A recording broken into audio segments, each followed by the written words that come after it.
안녕하세요. 코어 리포트 12편을 시작합니다. 자, 오늘은 번님도 이미 잘 아시는 일론 머스크에 대해서 우리 한번 같이 생각해 볼까 합니다. 현재 전 세계 젊은이들을 상대로 설문조사를 하면 그들이 제일 부러워하는 인물이 바로 일론 머스크입니다. 아시다시피 전기차에 대해서 아무것도 모르던 사람이 전기차의 새로운 시대를 열고 테슬라로 전기차 업계를 완전히 장악한 사람이죠. 그리고 또 동시에 민간 우주 항공 산업의 선두주자로 스페이스 X라는 회사를 창업하고 역시 또 CEO를 하고 있는 바로 일론 머스크입니다. 자, 그럼 이 사람이 도대체 어떻게 이렇게 짧은 시간에 전기차와 우주 항공을 이렇게 휘어잡을 수 있었는지, 도대체 이 사람은 어떤 사람이고 출생과 성장과 교육 등 또 비즈니스에 지금까지 이끌어오는 과정에 대해서 우리 한번 함께 살펴볼까 합니다. 자, 그럼 시작해 볼까요? 일론 머스크는 우선 1971년생입니다. 그러니까 올해 50살이 돼요.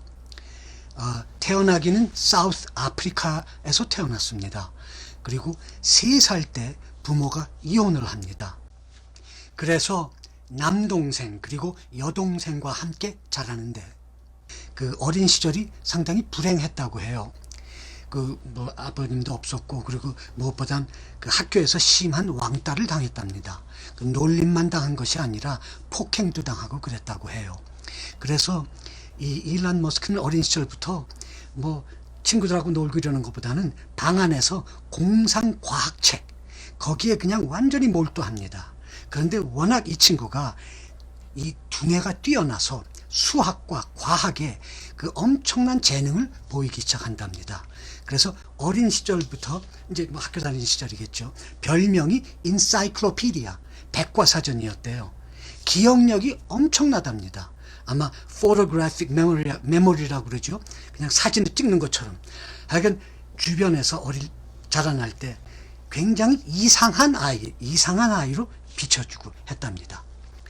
자, 이때 일론 머스크의 인생에 가장 큰 전환기라고 할까? 이 친구가 10살 되기 전후에서 아주 초기에 컴퓨터를 하나 자기 손에 넣습니다. 근데 그게 어떻게 구했는지에 대한 거는 아무리 찾아봐도 안 나오니까 제가 모르겠는데, 하여간 10살 때쯤에 초기에 지금 사진에서 보시는 이 컴퓨터를 손에 넣습니다.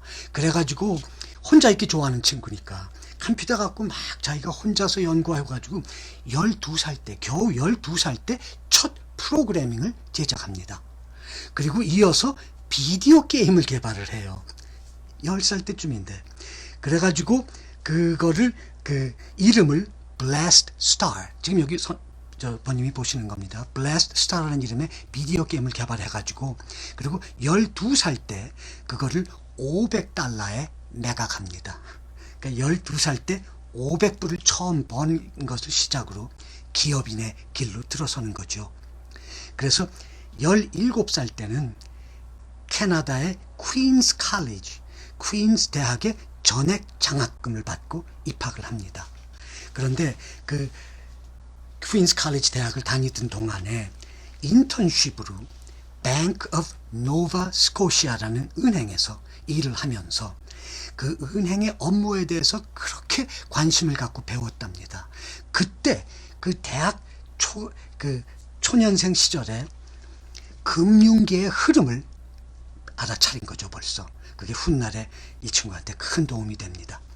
자, 그리고 1992년, 그러니까 이 친구가 71년생이니까 21살 때 미국으로 이주해 옵니다. 아이비 리그의 대학 중에 하나로 유명한 University of Pennsylvania에서 물리학과 경제학을 복수 전공합니다. 그리고는 거기서 한 3, 4년 University of Pennsylvania를 다니다가 그 다음에 1995년에 24살 때가 되네요. 스탠포드 대학으로 와서 박사과정을 받습니다. 물리학과 에너지 물리학을 공부하는 거죠. 근데 그때가 마침 실리콘밸리가 이 디지털 문화의 그 생성지로 막 그냥 들썩들썩 할 때예요. 그래서 이 친구가 스스로에게 얘기합니다. 대학에 와서 보니까 대학이라는 것도 결국은 정보를 수집하고 정리하고 이러는 건데, 근데 그 스피드가 너무 늦다는 거죠. 대학이 그걸 하는 스피드가.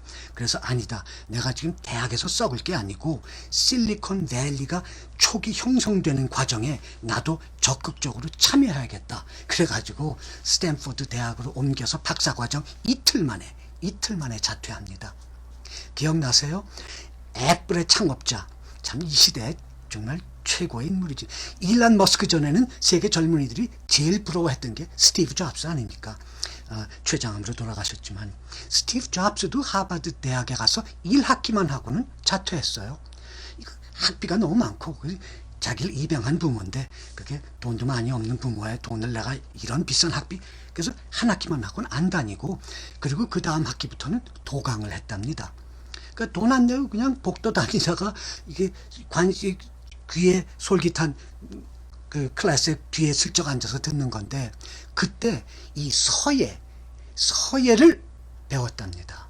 그래서 서예 클래스에 몰래 들어가서, 그래서 나중에 그게 애플 그 프로덕트, 그 뭐 셀폰이니 아이폰이니 뭐 이런 일체가 아주 얇고 미니멀리스트, 아주 심플하게 나오는 것이 이 친구가 대학교 때 도강하면서 들었던 서예의 덕이라고 언젠가 얘기한 적이 있어요.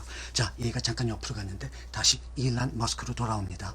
그래가지고 이제 초기 그 실리콘밸리 거기에 이제 그 개척자의 한 명으로 참여를 하는 거죠. 그래가지고 그 당시에는 그 실리콘밸리가 다 20대들이 주역이었답니다. 95년이니까 5년, 26년 전쯤이에요. 그러니까 그 인터넷, 컴퓨터 이런 거에 그 초기 시대죠. 그래서 이 새로운 시대를 한번 창조해보자, 이 젊은이들이.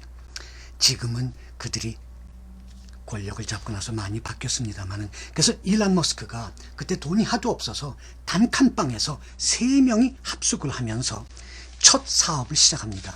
그리고 참 그 3명이 단칸방에 합숙할 때 그 샤워 뭐 없고 그랬다던가요. 그래서 그 길 건너 체육관에 가서 매일 샤워를 하고 왔답니다. 그러니까 굉장히 힘들게 시작한 거예요. 자, 여기서 우리 잠깐 옆으로 얘기를 잠깐 빠져볼까요? 우리 시대의 최고의 신흥 재벌들, 지금 전 세계 최고 부자들은 다 자수성가, 맨손으로 대학 중퇴하고 차고에서 시작한 사람들이에요. 구글의 그 두 창업자, 유럽 이민자들이죠. 그들도 차고에서 시작했죠. 휴렛 패커드도 차고에서 시작했죠. 하버드 대학에 다니다가 아버지의 만류도 불구하고 자퇴하고 또 자기네 집 차고에서 빌 게이츠가 마이크로소프트를 시작하는 거 아닙니까? 그때도 그 하버드 대학을, 그렇게 힘들게 들어간 대학을 그만두겠다는 아들 빌 게이츠를 아버지가 그렇게 만류했답니다. 근데 그때 빌 게이츠의 대답도 지금 우리가 얘기하는 일란 머스크와 비슷해요. 아버님, 지금 새 시대가 태동하고 있어요. 이때 빨리 내가 여기에 참여하지 않으면 기선을 놓치고 타이밍을 놓쳐서 안 됩니다. 그리고 아버지의 만류를 무릅쓰고 마이크로소프트를 차린 거예요. 나중에 그 빌 게이츠가 회고할 때 이런 말 하더군요. 내가 그때 하버드 대학을 빨리 자퇴하지 않고 끝까지 다녔더라면 아마 나는 그냥 아마 좀 괜찮은 프로그래머 정도가 되지 않았을까. 내가 그때 하버드를 빨리 관두고 나와서 이 신사업에 참여한 것은 정말 잘한 일이다라는 얘기를 한 적이 있습니다. 자, 그러니까 우리가 생각해 보십시다. 지금 전 세계를 휘어잡는 신흥부자 1등, 2등, 3등, 4등, 5등, 뭐 6등 그런 거를 거의 자기네들끼리 돌아가면서 한두 순위를 바꾸는 지금 우리 시대의 최고의 기업들이 뭐죠? 애플, 아마존, 구글, 페이스북, 마이크로소프트, 테슬라, 아까 말씀드린 휴릿 패커드, 다 똑같은 얘기입니다. 아버지의 돈을 빌리거나 물려받지도 않았고 맨손에서 차고에서 출발한 친구들이 자기네 한 시대에 20대에 출발해서 지금 50이 된 20 몇 년 사이에 맨손에서 세계 최고 부자가 되는 거예요. 전통적인 엑산 모빌 뭐 이런 석유 회사, 뭐 매니팩처링, 제너럴 일렉트릭 이런 것들 다 누르고 말이죠. 자, 그러니까 일론 머스크가 24살 때 실리콘밸리에 와서 이틀 만에 스탠퍼드 박사과정을 자퇴하고 실리콘밸리의 태동에 참여하는 겁니다. 그가 벌인 첫 사업, 실리콘밸리에서 일론 머스크가 벌인 첫 사업, 맨손으로 그것도, 그건 컴퓨터와 인터넷을 트레이닝하고 교육시키는 거였답니다. 그 당시에 뭐 컴퓨터에 대해서 아는 사람들이 많지 않았으니까요. 자, 그거에서 좀 어느 정도의 돈을 벌어가지고 정식 첫 사업을 시작한 것은 비즈니스 광고하는 업소록 있잖아요. 업소록, 옐로우 페이지. 그게 지금까지는 종이책 형태로 나왔는데 그거를 디지털화 시킨 겁니다. 제가 너무 얘기가 길지 않게 이제부터는 좀 빨리빨리 갈게요. 자, 자기 남동생이 캐나다에서 공부하고 있었는데 남동생을 실리콘밸리로 불러가지고, 그래서 야, 내 첫 사업에 같이 하자. 그래가지고 이 업소록을 디지털로 해가지고 그거를 3억 달러에 매각합니다, 결국은. 그래서 그 결과 자기 개인 일론 머스크가 2200만 불을 챙깁니다. 250억이죠. 자, 이제부터 그의 경영 스타일이 나옵니다. 그의 경영 스타일은 그런 거 있잖아요. 뭐 한 바스켓에 모든 달걀을 집어넣으면 안 된다. 여러 군데로 분배해야 뭐가 하나 실패해도 일론 머스크는 그런 사람이 아니에요. 이 사람은 자기가 가진 거를 모두 그 다음 프로젝트에 쏟아 넣는 사람입니다. 그래서 이 업소록을 인터넷, 그러니까 디지털 한 데서 번 돈을 가지고 그 2200만 불을 가지고 그 다음에는 뭐를 하느냐, 그 다음엔 X.com을 설립합니다. 1993년의 일이에요. 그러니까 28살이네요. 이게 뭐냐, 인터넷 결제 시스템을 최초로 시작하는 겁니다. 수표 보내거나 이럴 거 없이 인터넷으로 결제하는 거. 그래가지고 이걸 설립한 다음에 그 자기의 가장 큰 라이벌, 경쟁 회사랑 합병을 이루어냅니다. 그래가지고 새로운 이름으로 출발하죠. 그게 페이펠이에요. 페이펠. 이런 식으로 이 일론 머스크가 앞에서도 말씀드렸듯이 이 인터넷 결제 시스템을 이 자기가 고안할 수 있었던 것은 대학교 초년 시절 카나다의 퀸스 칼리지 다닐 때 뱅크 오브 노바 스코시아에서 인턴하면서 배운 거죠. 자, 그래가지고 결국은 이 그 X.com으로 시작하고 그 다음엔 합병해서 페이펠이 된 그거를 결국은 얼마에 파느냐, 이베이가 페이펠을 구입합니다. 그때 그 구입가에서 일론 머스크 개인이 챙긴 돈이 180 밀리언이에요. 그러니까 우리 돈으로 얼마입니까? 10억. 1800, 한 2000억쯤 되는 돈입니다. 2000억. 그 해가 2000년인데 지금도 21년 전이네요. 그 해에 그는 결혼을 합니다. 대학 시절 여자친구와 결혼을 하는 거죠. 그리고는 그 2000억 전부를 스페이스 익스플로레이션, 우주 탐험, 스페이스 X라는 회사를 설립하는데 그 2000억을 그냥 주저함 없이 쏟아 넣습니다. 그런데 그 2000억을 집어넣기 전에 일론 머스크가 딱 한 가지 한 게 있어요. 뭐냐? 100만 달러 스포츠카. 맥클래런인가? 이제 여기 보시는 거예요, 번님이. 이게 전 세계에 62대밖에 없답니다. 근데 이게 대단히 고급차인가 봐요. 전 이번에 처음 알았어요. 맥클래런이라는 차가 어느 나라에서 제조하는 스포츠카인지 모르겠는데 100만 달러. 그 100만 달러는 스포츠카에 사는데 쓰고, 그러니까 2000억에서 100만 달러 빼고는 나머지를 전부 그 우주 항공 탐사 회사 스페이스 X에다가 투자합니다. 자, 우리 여기서 한번 잠깐 생각해 보십시다. 아니, 우주 탐사를 하고 로켓을 쏘아 올리겠다는 사람이 거기에 대한 아무 경험이 없었어요. 그 주변에선 다들 코웃음 쳤습니다. 코웃음이 아니라 조롱했어요. 저 사람 미쳤네? 그때 일론 머스크의 대답은 이거였어요. 이 지구에서는 더 이상 인간이 생존할 수 없는 상황이 올 수도 있다. 그러니까 그걸 대비해서 우린 화성으로의 이주를 지금부터 계획해야 한다. 그리고 그러기 위해서는 우리가 달에 먼저 우주 탐사 기지를 구축해야 한다. 이런 걸 주장한 사람입니다. 자, 일론 머스크가 우주 항공 산업에 관심을 갖기 시작한 이유는 물론 이런 근본적인 이유지만 그거를 실용적으로 해내기 위해서 일론 머스크가 착안한 것이 이겁니다. 그동안 나사는 그 로켓을 한 번 쓰고 버렸어요. 다 일회용입니다. 그러니까 그 경비, 그 낭비가 엄청났죠. 일론 머스크는 재활용할 수 있는 로켓을 만들자. 그래가지고 제일 먼저 한 것이 소련으로 갔습니다. 그래가지고 소련의 그 정부 관료들을 만나가지고 당신네들 그냥 많이 만들어 놓고 안 쓰고 있는 ICBM, Intercontinental Ballistic Missile, 대륙간 탄도미사일 나한테 좀 팔아라. 내가 그거 달에도 가고 화성에도 가는데 좀 쓰고 싶걸랑.